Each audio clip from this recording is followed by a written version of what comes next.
ya mohon maaf ya coach ya, bunuh diri itu udah ada pikiran tiap jam, tiap menit. Ke toko bangunan, beli tali, buat bunuh diri. beli wipol. Kalau bisa saya gantung, saya minum dulu. Bahkan Wow. ketika lihat kusen jendela, sepertinya enak nih buat gantungan di situ. Oke.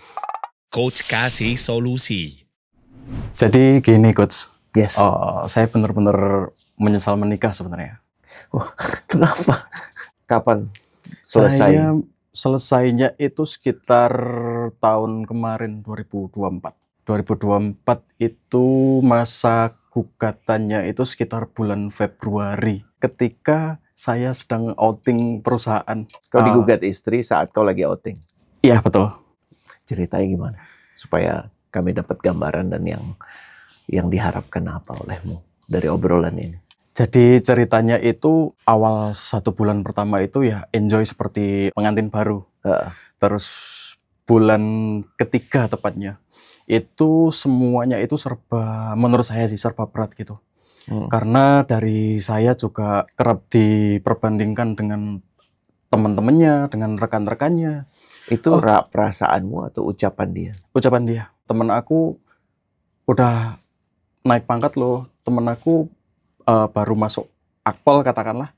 Itu juga udah cepet banget naik pangkatnya seperti itu. Terus sekitar di bulan ke selanjutnya lagi itu memang saya juga ada masalah ya. Masalahnya itu sebenarnya sepele. Karena sepele apa rumit? Sepele. Mantan saya itu pengen nonton konser ya di Jakarta. Dulu posisi saya di Surabaya masih.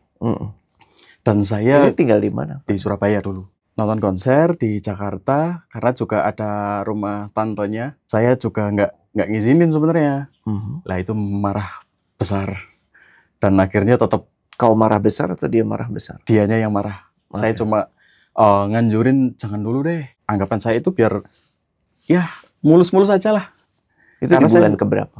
Sekitar 6 bulanan lah. Jadi bulan ketiga dibanding-bandingin, bulan ke-6 ada prahara, konser nggak boleh. Konser nggak boleh. Oke, terus? Dia mutung, bahasa Jawanya mutung.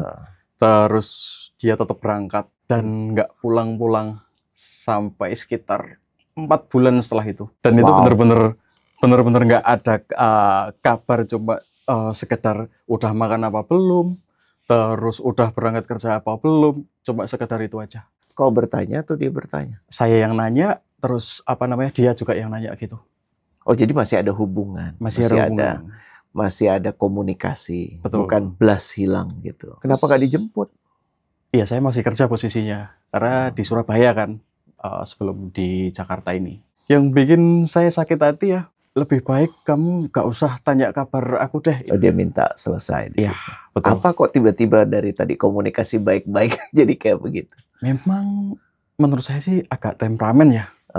Kadang nggak ada angin, nggak ada hujan, tiba-tiba marah-marah sendiri seperti itu. Sepanjang masa pacaran juga nggak ada hal-hal yang cukup aneh gitu, nggak ada sih. Berapa lama periode? Saya pacaran malah 2 tahunan kurang lebih. Dan nggak melihat ini sama sekali? Nggak melihat ini sama sekali. Ketika saya...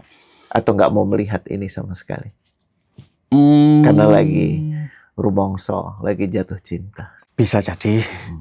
Karena sepanjang saya masa pacaran juga saya benar-benar di-upgrade gitu. Ayo karirnya nanti mau seperti apa. Kalau dia yang meyakinkan dirimu. Betul. Oh, bagus dong. Bagus banget coach. Pas waktu pacaran dulu. Akhirnya lompat lagi yang 6 bulan setelah menikah juga itu hasilnya. Itu benar-benar kayak hidup saya kok berat ya. Jadi dibanding-bandingkan, kenapa kamu kok nggak jadi manajer seperti itu? Masa ibaratnya baru masa kerja sekian itu bagi saya itu sangat mustahil sekali untuk jadi manajer, apalagi posisi HR manager seperti itu. Jadi mau nggak mau, ya saya harus ngandalin apapun supaya jadi manajer. Untuk memenuhi keinginannya. Betul. Apa yang kau harapkan dari obrolan ini dengan saya? Ya, kalau dari saya pribadi ingin lebih tercerahkan lagi sih, Coach. Karena sejujurnya saya juga buntu sih. Ketika saya curhat dengan ibu saya juga dikembalikan lagi dengan kamu berdoa aja gitu. Ketika saya curhat dengan teman saya juga, saya pasti ada boundaries tertentu ya, yang nggak bisa disampaikan, mana do and don't-nya itu. Intinya kalau misalkan dari teman saya itu tanya, kenapa cerai? Saya cuma aja belum berjodoh. Karena saya takut berdosa bagi diri saya sendiri gitu sih, Coach. Kalau boleh lebih spesifik, spesifiknya apa yang kau ingin tanya atau ingin clarify, ingin pastikan? Mungkin bisa tercerahkan dari segi jalan hidup saya nih. Nanti itu akan seperti gimana caranya untuk lebih tegar lagi itu bagaimana, seperti itu sih. Biar nanti kalau saya, mungkin next time kalau saya ingin menikah lagi, jadi tuntunan dan rekomendasi dari coach itu pasti akan saya jadi referensi lah. Kalau seperti ini bentuknya harus undangan, ya kan. Jadi pintu sudah kau buka untuk menyimak apa yang saya sampaikan. Sebelum saya menyampaikan lagi supaya dapat konteks yang lebih jelas, di antara episode-episode yang terjadi ini titik terendahnya tuh apa sih? Hari-hari terendah saya itu juga, ya mohon maaf ya coach ya, bunuh diri itu udah ada pikiran tiap jam, tiap menit. Ke toko bangunan, beli tali, buat bunuh diri, beli wipol. Kalau bisa saya gantung, saya minum dulu. Bahkan ketika lihat kusen jendela, sepertinya enak nih buat gantungan di situ. Itu dulu saya. Oke. Apa yang bisa memuatkan? Menurut saya, jika terlalu bergantung itu juga tidak baik juga. Yang penting itu bergantung sama Tuhan, seperti itu. Karena juga percuma juga kata-kata manis dari seseorang eksternal, dan saya juga terlena ketika yang eksternal ini hilang juga akan sia-sia. Aku boleh ngomong sekarang? Apa yang kau mau tahu jadi? Paling pengen tahu apa dari sesi ini? Yang kalau menurut saya yang ingin saya tahu dari coach ya, itu menikah itu gimana sih coach? Yang pertama. Saya harus sampaikan bahwa apa yang saya pelajari dari pernikahan saya, atas apa yang saya simak dari pernikahan orang, yang paling utama alasan untuk menikah itu. Dan dalam proses ini pun saya akhirnya belajar dari satu pengalaman yang pahit, pengalaman yang menyesakkan, yang ujungnya adalah ya kalau lu nikah cuma buat satu sama lain, ya nggak cukup. Ya nikah itu simpelnya ya sarana untuk dapat ridha Allah. Ini gampang diucapin tapi susah banget dijalankan. Karena itu dimulai sejak mulai mencari pasangan. Lah kalau nilalah pasangannya seperti yang tadi disampaikan, tapi saya harus juga sampaikan, mantanmu kan nggak ada di sini, betul ya? Betul. Dan yang kau sampaikan bisa iya, bisa enggak. Bisa iya pun, bisa iya dari sudut pandangmu, tapi mungkin mantan punya sudut pandang yang berbeda. Yang dirimu sampaikan itu bisa jadi episode 7, episode 17, episode 21. Tapi ada episode 1 sampai 6 yang saya belum dengar. Jadi nggak fair juga kalau saya berkomentar hanya atas dasar kisahmu mengenai pernikahanmu. Cuman yang pasti begini, kalau sudah diputuskan dan sudah turun ya akadnya, sudah. Ya artinya jadikan episode yang sudah dilalui itu sebagai pembelajaran. Yang saya lihat dirimu itu sangat sensitif, melihat, sangat memikirkan, bahkan mungkin overthink apa yang disampaikan oleh orang. Ya kan? Tapi di sisi lain kamu mengatakan nggak mau terlalu mendengarkan orang. Jadi lucu ya, ini kayak bandul yang ekstrimnya dua-duanya terjadi pada dirimu. Yang satu kau nggak mau bergantung sama orang, tapi yang satu kau sangat mendengarkan apa yang orang sampaikan. Yang balance kan sebenarnya di tengah, betul ya. Saat orang mengatakan sesuatu ya kita takar aja kalau memang udah jelas ngaco. Kalau misalnya istrimu ingin kau jadi manajer, kenapa sudut pandang itu jadi berbeda dengan sebelum menikah, yang saat kala itu kau melihat itu sebagai cara dia menyemangati dirimu. Kenapa kok sekarang jadi bukan menyemangati, tapi memaksakan? Paham ya? Paham. Jadi nomor satu, semua yang terjadi ini akan percuma kalau dirimu hanya melihat yang salah tuh mereka, yang salah tuh istri, yang salah tuh keluarganya. Tapi belum bisa melihat ada peran saya dalam kesalahan-kesalahan ini. Paham ya? Paham. Dan Kadang-kadang kalau ditanya, suruh sebut kesalahannya apa? Kesalahannya adalah saya terlalu naif. Enggak, bukan masalah itu. Ada juga kok yang kau mungkin belum lihat atau belum mau sampaikan, yang menjadi andil dalam proses ini. Karena dalam pernikahan tuh nggak mungkin penyebabnya tuh cuma dari satu hal aja, tuh nggak mungkin. Dua-duanya tuh saling berpengaruh. Beberapa hal yang saya amati dari kisahmu rada janggal. 4 bulan masih berkomunikasi, terus tiba-tiba dia minta selesai gitu kan. Betul. Ada progresi yang Tiba-tiba gitu ya, yang tiba-tiba gitu, dan ada apa di balik itu nggak tahu gitu. Tapi kalau mau tahu menikah itu untuk apa, dan kau tadi katakan nggak mau menikah gitu ya. Apa tadi pertama kau sebut apa? Nyesel nikah ya. Iya. Kalau boleh jadinya nyesel ya karena belum memberikan yang terbaik. Paham ya? Paham. Ya. Dan wajar aja sekarang lagi trauma atas yang sudah berlalu. Ya. Cuman jangan juga trauma itu dijadikan alasan untuk mengharamkan yang Allah halalkan. Paham ya? Paham. Menikah ini kan koridor yang halal dari Allah. Betul. Iya, ngerti lo udah pernah melalui satu proses yang berat dalam situ. Tapi karena itu terjadi, atas izin Allah itu terjadi, ada pembelajaran yang kau bisa tarik. Ada yang namanya ibroh tuh langsung dirasakan, atau hikmah tuh baru belakangan kau rasakan. Nah, ini masih dalam prosesnya kau mengurai hikmah itu. Ibumu tuh bijak karena dia minta kau kembali kepada Allah, berdoa. Cuman dalam berdoa ini mengkondisikan hasil sesuai yang kita mau atau sesuai yang Allah mau. Paham ya? Kadang-kadang doa ini kita cuman doa egois, tau ya? Betul. Ya, kasih ini dong ya Allah, kasih aku kemudahan ya Allah, kasih aku kelegaan dong, kasih aku bisa melalui ini ya. Ini bagian dari proses karena kau sendiri yang sebenarnya melakukan itu semua sehingga kau membuat dirimu ada di sini. Tapi saya ingin tanya lagi justru, atas apa yang sudah terjadi, pembelajaran utama apa sih yang kau dapat? Lebih ke arah pengendalian diri sih. Memang ya yang dulu ya sudahlah, mau gimana pun juga udah lewat lah. Yang penting saya harus berbuat baik ke depannya lah. Terus rencanamu dalam hidupmu apa sekarang? Rencana saya pastinya akan mencari pekerjaan lagi ya Coach ya. Untuk pekerjaan tetap, karena sebelumnya juga berimbas layoff dari kantor saya.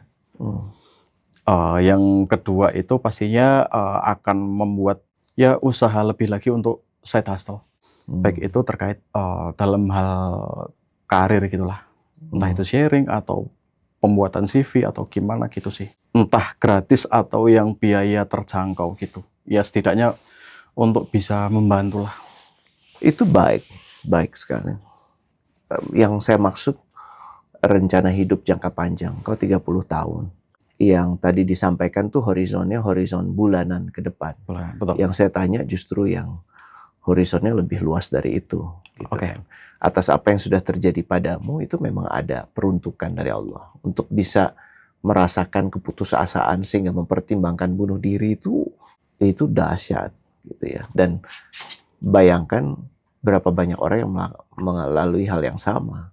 Ya kan? Tapi sebelum kau bisa membantu, yang saya ingin justru ada kejujuran dari dalam dirimu untuk berproses, untuk tidak melihat ini sebagai ya emang udah jadi mau gimana lagi gitu ya. Emang gua apes aja, emang akhirnya semuanya punya peran kecuali saya, kan lucu ya.